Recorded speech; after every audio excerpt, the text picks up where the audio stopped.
জনতার প্রধানমন্ত্রী, জনগণের প্রধানমন্ত্রী ডাক্তার শফিকুর রহমান। কাটাকাটি কিছু হয় নাই, কিন্তু ফলাফল গণনা এবং ঘোষণার সময় পরিবর্তন করে দেওয়া হয়েছিল।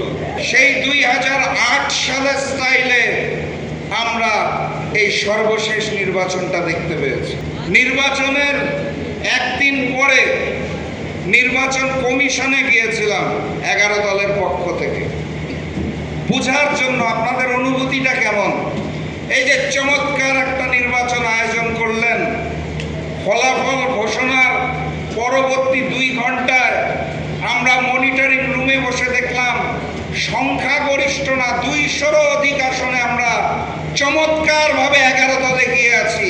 তারপর যে 1 থেকে 1.5 ঘন্টা ফলাফল ঘোষণা করা বন্ধ করে দিলেন, তারপরে যে ফলাফল পাল্টে দিলেন, আপনাদের অনুভূতিটা কেমন?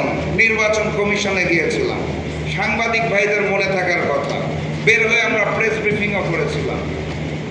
তারা আমাদের উত্তর দিয়েছিল, একটা নির্বাচন হয়েছে দেখুন যেখানে একটাও খুন হয় না, বড় মাপের কোনো সংঘর্ষ হয় নাই, কোনো মারামারি হয় নাই। সেদিন মুচকি হেসেছিলাম, হেসে বলেছিলাম 2008-কে আরো পরিশুদ্ধ করে করবেন, সেটা আগে বললেই হতো, তাহলে আমরাও ওভাবে করে প্রস্তুতি রাখতাম। তো ওনারা এটার কোনো পাল্টা জবাব দিতে পারে নাই। বাস্তবতা হচ্ছে জনগণের যে ভোটের অধিকার, ভোট প্রদান করার অধিকার দেওয়া হয়েছে, এই আঙুলের মধ্যে কালো রং লেপন করা হয়েছে, কিন্তু সেই ফলাফলটাকে ঘোষণা করা হয় নাই।